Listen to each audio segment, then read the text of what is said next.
Aristotle, who is regarded as the father of political science, was born in 384 BC in Stagira. He was a disciple of Plato and was greatly influenced by his philosophy. However, he also bitterly criticized his teacher and wrote extensively on subjects like metaphysics, psychology, rhetoric, poetry, biology, moral science, and politics. Aristotle's main political ideas are contained in his book Politics, which has been described by Max Lerner as a treatise on the science and art of government. According to Aristotle, the state is a natural institution which possessed moral authority. It developed from the family to satisfy the needs and desires of the people. He wanted the state to provide the necessary conditions for development of a happy and honorable life. Plato did not distinguish between the state and the constitution and took the classification of constitution as classification of state. He based his classification on two principles, viz. Quantitative and qualitative. On the basis of these principles, he talks of three pure forms of government and three perverted forms of government. Aristotle paints a picture of an ideal state which is akin to Plato's second best state.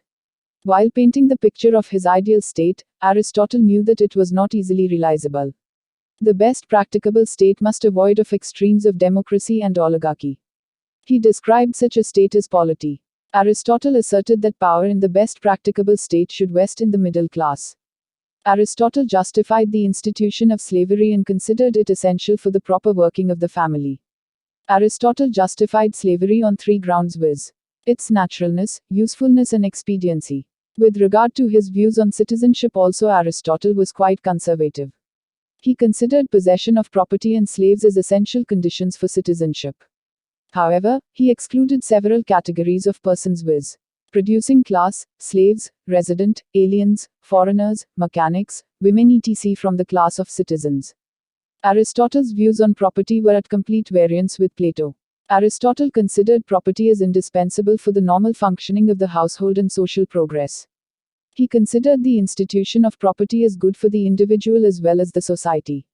Aristotle not only offered a strong justification for the institution of property but also insisted that endless accumulation of wealth is bad both for the individual and the society. Aristotle, on the basis of the study of 158 constitutions, offered views on revolution. He not only offered the general and particular causes of revolution but also outlined the causes of revolution in a particular kind of state. He also outlined the measures for the prevention of the revolution. Like other contemporaries, Aristotle also attached great importance to the concept of justice. He made reference to two types of justice, viz. Complete justice and particular justice. While the former was concerned with the regulation of the public and social relations, the latter was concerned with the distribution of offices and observance of rules of proportionate equality. It also implied distribution of wealth, honor, and goods. Aristotle's views on various issues exercised profound influence on the thought of the subsequent political thinkers. Some of the important principles advocated by Aristotle which have found wide acceptability are concepts of rule of law and constitutional state, natural origin of state, reconciliation of liberty and authority, principle of maximum happiness of maximum number of people, importance of public opinion, principle of separation of powers, importance of middle class in preservation of political institutions, justification of the instituture of private property, realism, separation of politics and ethics, individualism, close relationship between politics and economics etc. Zeller has described Aristotle's politics as the richest treasure that has come down to us from antiquity. It is the greatest contribution to the field of political science that we possess.